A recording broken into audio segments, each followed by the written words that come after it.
Today's story is about smearing sunscreen all over so we all collectively look like Pennywise from It. You're probably thinking, I already know everything there is to know about sun protection. Yeah, that's what we thought too. Welcome to the Wipeout Weekly, the daily podcast for beginners, wannabe surfers, and seasoned wipeout enthusiasts. No hype, no filler, just the highs, lows, and honest truth about learning to surf and finding your place in surf culture. I'm your host, Suze Wilson. Let's go out. Okay, uncomfortable truth. Surfers accumulate UV like it's a loyalty program. We romanticize sun damage in surfing, and we call it salted, leathered. But melanoma does not care about aesthetic. So why smear? The big C, skin cancer. Australia has one of the highest melanoma rates in the world. The US is not exactly relaxed about it either. About 1 in 5 Americans will develop skin cancer by age 70. Hours in the water, reflective surfaces, peak UV exposure.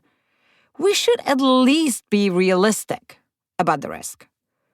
Skin aging is not pretty either. UV breaks down collagen. Translation, wrinkles, sagging, texture changes, and hyperpigmentation. Weathered sounds romantic until you realize it's mostly sun damage. This one we weren't even aware of. Immune suppression. UV exposure can dampen local skin immunity, which means your skin becomes less efficient at repairing itself. What? This is really bad. And then there's the reflection factor. Water reflects up to 30% of UV radiation. Seafoam, bonus exposure. You are not just getting sun from above, you are getting it from below, sideways, and everywhere in between. When should we smear? Even if it's cloudy, UV penetrates clouds, especially when it's windy, even if it's just a quick paddle, basically like every day, all day long. Sunscreen should go on 15 to 20 minutes before you paddle out. I didn't even know this. Most of us apply it at the beach while we're already suited up, but that may be too late. Once and done? Not quite. Reapply every time you get out and go back in. Reapply after towel drying your face. Reapply after sessions if you're hanging out in the parking lot. Because waterproof typically means up to 80 minutes, but under lab conditions, not 3 hours of duck diving, face rubbing, and salt friction. Now, where to smear? Face, right? Now, everywhere, all exposed skin. It must be the only time when wearing a wetsuit, booties, gloves, and a hood is actually a blessing. Face, especially cheekbones and the bridge of your nose. They protrude and catch more sun. And under the eyes. The skin is so thin there that it takes a real beating. Ears, top and back, neck, front and back, hands, backs and fingers. Hair part line. Feet if you're barefoot between sessions. Lest we forget under your chin because water glare hits upward.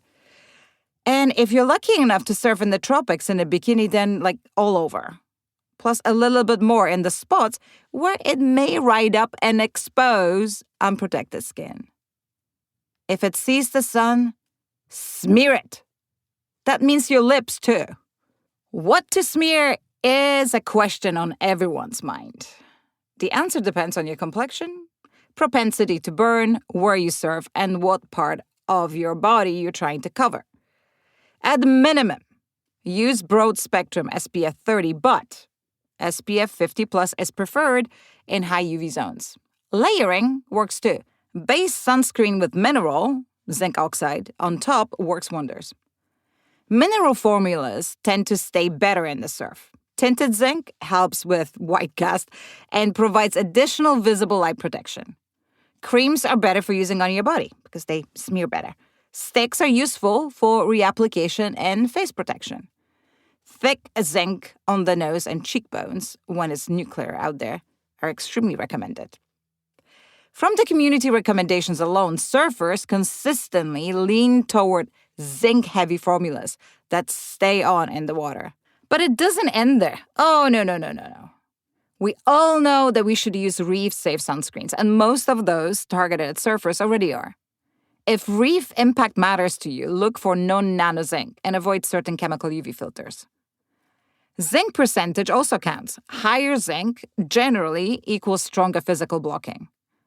And the water resistance rating also matters. What else should you consider when choosing your sunscreen? Whether it stains everything you own, or if it stings your eyes. But you will not know until you try it, in most cases. We have a full list of recommended sun protection products on the website in the We Surf shop if you want to have a look.